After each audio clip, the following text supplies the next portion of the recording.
तो आज हम पढ़ेंगे आपेक्षिक घूर्णन गति यानी घूर्णी निर्देश तंत्र में रूपांतरण। एक ऐसा निर्देश तंत्र है अपने पास में जिसमें कोई कण P रखा हुआ है और उसके निर्देशांक क्या है, एक्स वाई जेड है। तो अक्ष के अनुदिश एकांक सदिश आई कैप जे कैप के कैप है। तो एस के सापेक्ष वस्तु का स्थिति सदिश क्या हो जाएगा, r vector x i cap plus y j cap plus z k cap. ये समीकरण नंबर 1 हो गई है ना। अब यदि कोई अन्य निर्देश तंत्र है जो t बराबर 0 समय पर तो एस निर्देश तंत्र के संपाती है, लेकिन कुछ समय पश्चात वह किसी कोण पर घूम जाता है, तो इस स्थिति में वह एस डैश निर्देश तंत्र बन जाता है। और उस एस डैश निर्देश तंत्र में कण P के निर्देशांक क्या होंगे, x dash y dash Z dash, और इकाई सदिश क्या होगा, आई कैप डैश जे कैप डैश के कैप डैश। तो एस डैश निर्देश तंत्र के सापेक्ष कण की जो स्थिति सदिश है वो क्या हो जाएगा, आर डैश वेक्टर बराबर I X dash I cap dash plus Y dash J cap dash Z dash के कैप डैश। ये समीकरण नंबर 2 मान लेते हैं।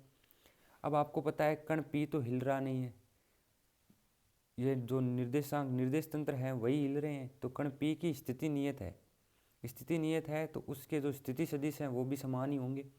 इसका मतलब आर डैश वेक्टर बराबर एक्स डैश आई cap dash plus Y dash जे cap dash plus z dash के कैप डैश, ऐसा लिख सकते हैं हम।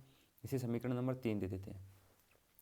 अब निर्देश तंत्र एस डैश घूम जाता है, अतः एस डैश की दिशा बदलने पर आई कैप डैश जे कैप डैश और के कैप डैश के मान भी समय के साथ में बदल दिए जाएंगे। यानी कि जब एस डैश तंत्र है वो घूम रहा है तो इसके जो ये है ना क्या, आई कैप डैश जे कैप डैश और के कैप डैश इकाई सदिश, इनके मान भी समय के सापेक्ष बदलेंगे। यानी कि ये समय पर निर्भर होंगे, ये चर होंगे, समझ गए। अतः एक्स डैश वाई डैश और जेड डैश का एक्स वाई जेड में रूपांतरण निर्देशांकों के रूपांतरण समीकरण से देखते हैं। वो अगले पेज पे है।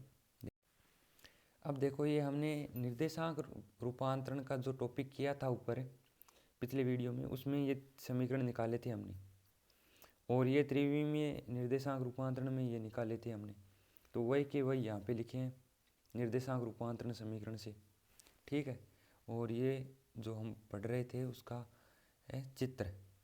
ये पहले ये एस डैश निर्देश तंत्र है, ये और ये एस निर्देश तंत्र है ये, ठीक है। अब हम पढ़ेंगे यहाँ से वेग में रूपांतरण। क्योंकि एस डैश के घूर्णन से इसके अक्षों के अनुदिश आई कैप डैश जे कैप डैश और के कैप डैश भी बदल जाते हैं, इसलिए समीकरण 3 का जो पिछले पेज पे थी उसका टी के सापेक्ष अवकलन करते हैं हम। तो एस निर्देश तंत्र में कण का वेग क्या हो जाएगा, वी वेक्टर बराबर D R vector upon D T बराबर। अब ये भी बदलते हैं, इसका मतलब जो समीकरण थी ये भी अचर है, नहीं चर है इसमें, और ये अक्स डैश ये भी चर है। तो गुणा वाला जो अवकलन करते हैं ना, गुणा दो चीज़ गुणा में हो, दो चर गुणा में हो तो कैसे अवकलन करते हैं, वही नियम यहाँ पे लगाना है। उसमें वो नियम लगाएंगे तो I cap dash as it is इसका अवकलन, ये एज इट इज़ इसका अवकलन, ये एज इट इज़ इसका अवकलन, फिर ये जो अवकलन हुए ना वो तो एज इट इज़ रहेंगे, और जिनका अवकलन नहीं हुआ उनका अवकलन हो गया, ठीक है। इसे समीकरण नंबर 4 दे देते हैं। अब यदि एस के संकारक को एस डैश तंत्र में D dash upon D T से व्यक्त करते हैं तो क्या होता है, वी डैश वेक्टर बराबर कण का वेग D dash R dash vector upon D T बराबर D R vector upon D T. इसको ऐसे व्यक्त कर दिया हमने, डैश लगा दिया। अब यहाँ पे क्या होगा, आई cap dash D X dash upon D T J cap dash D Y dash upon D T K cap dash D Z upon dash upon D T, ये लिख दिया ना। अब ये नहीं लिखेंगे क्योंकि अब जो एस डैश निर्देश तंत्र में लिख रहे हैं हम कण का वेग, एस डैश निर्देश तंत्र में ये आई कैप डैश जे कैप डैश और के कैप डैश है, ये क्या होंगे, ये नियतांक ही होंगे, क्योंकि ये तो बदल रहे नहीं है। एस डैश निर्देश तंत्र तो स्थिर ही होगा ना, जैसा भी होगा वो। तो इनको नियतांक का अवकलन करेंगे तो इनका 0 हो जाएगा, इसलिए इसको नहीं लिखा, सिर्फ इसको लिख दिया है यहाँ पे, है ना। तो एस तंत्र में कण का वेग वी वेक्टर बराबर D R vector upon D T I cap D X upon D T plus J cap D Y upon D T plus K cap D Z upon D T, ये होगा। क्योंकि ये जो समीकरण number हमारे पास में एक थी ना, उससे किया है, उसका अवकलन किया है हमने, ठीक है। ये समीकरण नंबर 7 है। अब हमें ज्ञात करना है D I cap dash upon D T D J cap dash upon D T D K cap dash upon D T. इनका मान ज्ञात करने के लिए हम क्या करते हैं, एकांक परिमाण का सदिश ए वेक्टर ले लेते हैं जो कि आई कैप डैश, जे कैप डैश और के कैप डैश की तरह एक नियत कोणीय वेग ओमेगा से गुणन कर रहा है। तो किसी क्षण ए वेक्टर की स्थिति, कोई क्षण है उस समय ए वेक्टर की स्थिति क्यू के ऊपर है। अब टी समय पश्चात ए वेक्टर है ओमेगा वेक्टर कोणीय वेग से घूर्णन करता हुआ क्यू डैश के ऊपर पहुंच जाता है यहाँ पे। तो माना टी प्लस डी टी समय पर वह कण है उसकी स्थिति क्यू डैश पर हो जाती है, ठीक है। और ये जो उसका क्या विस्थापन है A vector plus D A vector हो जाता है, ठीक है। तो डी टी समय में कण का विस्थापन क्या हो जाता है, Q dash D A vector इतना बढ़ जाता है ना, तथा टी समय में ए वेक्टर का घूर्णन कोण डी थीटा है। ए वेक्टर का घूर्णन कोण डी थीटा, ये घूर्णन कोण है कि टी समय में, ठीक है। तो क्यू के वृत्तीय पथ पर त्रिज्य सदिश क्यू डैश क्यू का विस्थापन क्यू डैश, ये त्रिज्य सदिश है, इसका क्यू डैश ओ क्यू ये विस्थापन है, इसे डी फाई मान लेते हैं हम। अब क्यू डैश बराबर ये डी ए वेक्टर का परिमाण लेते हैं, तो ए साइन थीटा डी फाई, ए साइन थीटा और इस डी फाई को गुणा कर देते हैं, ये परिमाण हो गया किसका, डी ए वेक्टर का। जो इसका विस्थापन हुआ था ना उसका परिमाण ए साइन थीटा डी फाई ये हो गया, ठीक है। अब कण का रेखीय वेग क्या होगा, D A upon D T. A क्या है विस्थापन, विस्थापन का अवकलन करेंगे तो वेग D A upon D T A sine theta. A sine theta ये वृत्त की त्रिज्या है, त्रिज्या नियत रहती है इसलिए इसका अवकलन हुआ नहीं, d phi upon D t कर दिया, d phi upon D t करेंगे उसका ओमेगा आ जाएगा। तो डी ए वेक्टर अपॉन डी टी की दिशा तो डी ए वेक्टर की दिशा में होगी, ए वेक्टर और ओमेगा वेक्टर की दिशा तल के लंबवत होगी, यानी ये एक वृत्त है तो इस तल के ऐसे लंबवत ए वेक्टर और ओमेगा वेक्टर की दिशा होगी। तो डी ए वेक्टर अपॉन डी टी बराबर क्या होगा, omega a sine theta n cap, क्योंकि ए और ओमेगा की दिशा क्या है, तल के लंबवत है और ये तल के लंबवत एक एकांक सदिश है, इसे ऐसा लिख दिया। अब इसको हम ऐसे लिख सकते हैं सदिश नियम से, सदिश गुणन के नियम से, omega vector cross A vector D A vector upon D T बराबर ये हो जाएगा। इसे समीकरण नंबर 10 दे देते हैं, इसे 11 देना होगा। यदि ए वेक्टर को आई कैप डैश, जे कैप डैश और के कैप डैश से प्रतिस्थापित करें तो क्या होगा, यहाँ पे देखो ए वेक्टर की जगह पहले आई कैप डैश लिखते हैं, D I cap dash upon D T omega vector cross I cap dash, D J cap dash upon D T omega vector cross J cap dash, D K cap dash upon D T omega vector cross K cap dash, ठीक है। इसे समीकरण number 11 दे दिया। अब अगले page पे, अब समीकरण 6 और 11 को जो पिछले दोनों पेज पे आई थी, 11 पिछले पे और उससे पिछले पे 6 नंबर समीकरण आई थी, उनको हम रखते हैं समीकरण नंबर 5 नहीं 4 में रखते हैं। तो देखो D R vector upon D T, आप वीडियो को पीछे करके देख लीजिए ना। तो देखो हम आगे करते हैं, D R vector upon D T बराबर D dash are vector upon D T ये हो जाएगा, प्लस अक्स डैश जो हमारा समीकरण नंबर 11 में मान आया था वो यहाँ पे रख दिया हमने। ये समीकरण नंबर 4 से किया है हमने, समीकरण नंबर 11 का मान ये है और ये 6 नंबर का मान है और ये पूरी समीकरण नंबर 4 थी ना उसी फॉर्मेट में है। इसको ऐसे लिख सकते हैं, यहाँ से अब ओमेगा वेक्टर कॉमन ले लिया, क्रॉस अक्स डैश आई cap dash plus Y dash जे cap dash plus z dash के कैप डैश। अब समीकरण 3 से देखिए जो हमारे पास में आई थी ना पहले पेज पे कि आर डैश वेक्टर और आर वेक्टर बराबर होंगे, उस समीकरण से ये है, इसको हम लिख सकते हैं या तो आर डैश वेक्टर या आर वेक्टर।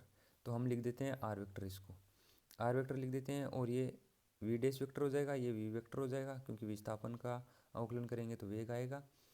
तो यहाँ से होगा वी डैश वेक्टर बराबर v vector minus omega vector cross are vector.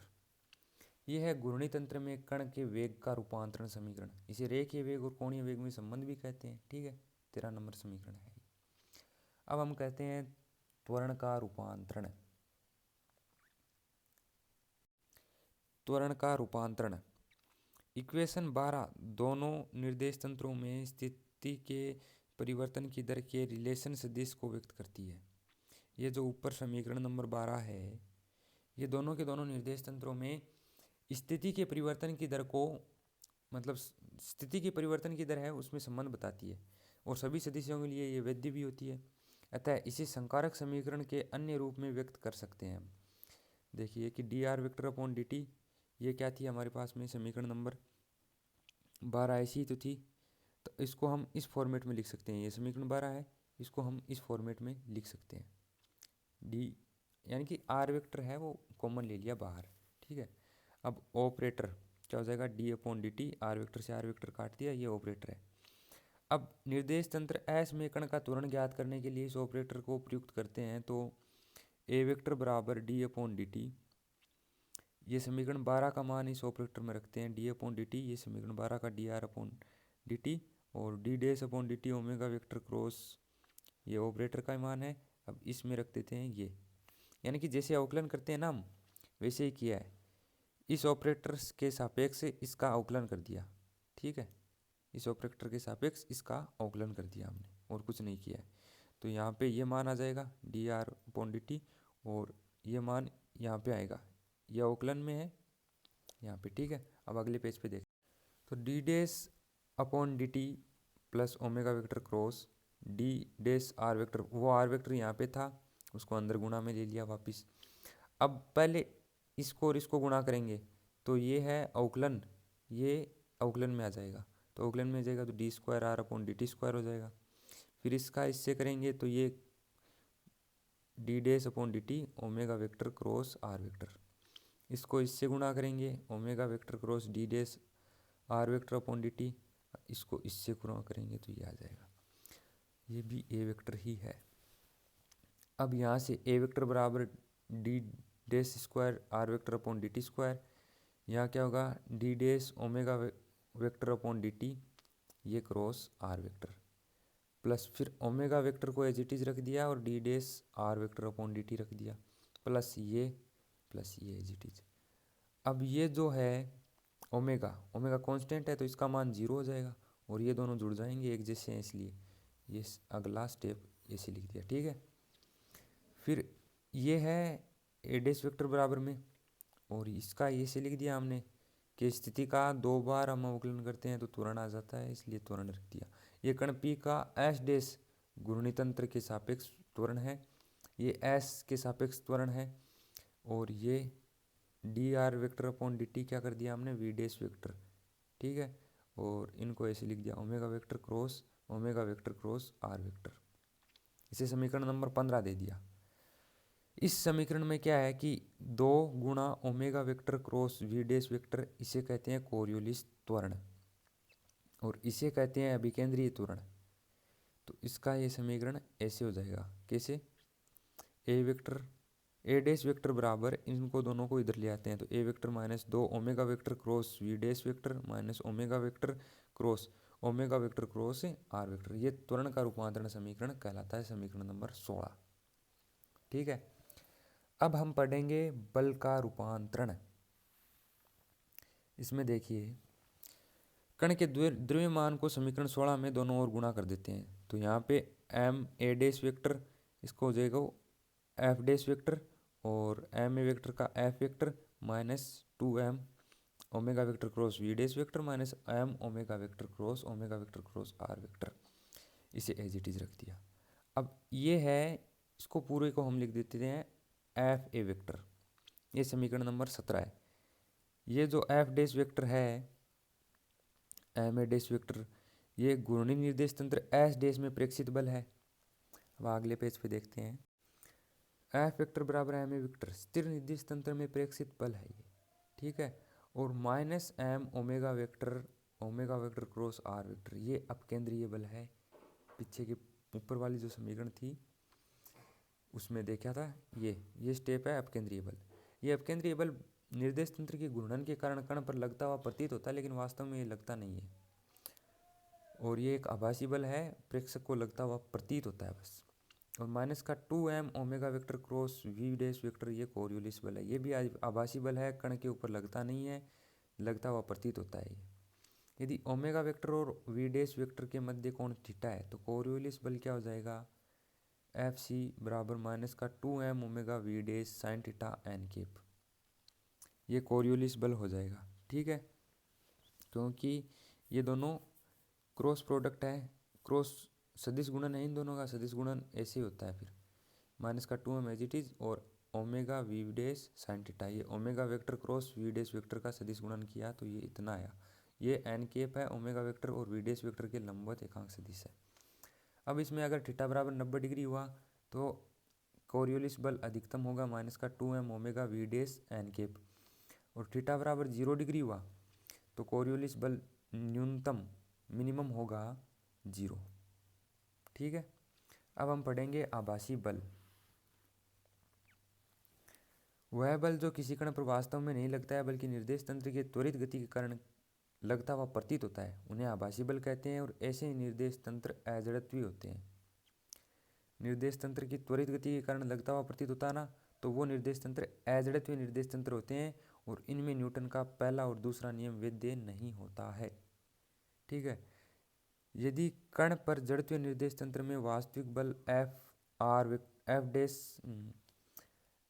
Vector है, यदि कण पर जड़त्वीय निर्देश तंत्र में वास्तविक बल एफ आर वेक्टर है, अगले पेज पे देखते हैं, तथा त्वरण ए आर वेक्टर है, तो एफ आर वेक्टर बराबर एम ए आर वेक्टर। त्वरित निर्देश तंत्र में कण पर लगा परिणामी बल क्या हो जाएगा, एफ वेक्टर बराबर F R vector plus F note vector. F note vector है वो आभासी बल है और इसकी दिशा निर्देश तंत्र के त्वरण के विपरीत होती है। ठीक है, ये याद रखना, आभासी बल की दिशा त्वरण के विपरीत होती है। निर्देश तंत्र में जो त्वरित वेग होता है, त्वरण होता है जिस दिशा में, उसकी विपरीत दिशा में आभासी बल लगता है हमेशा।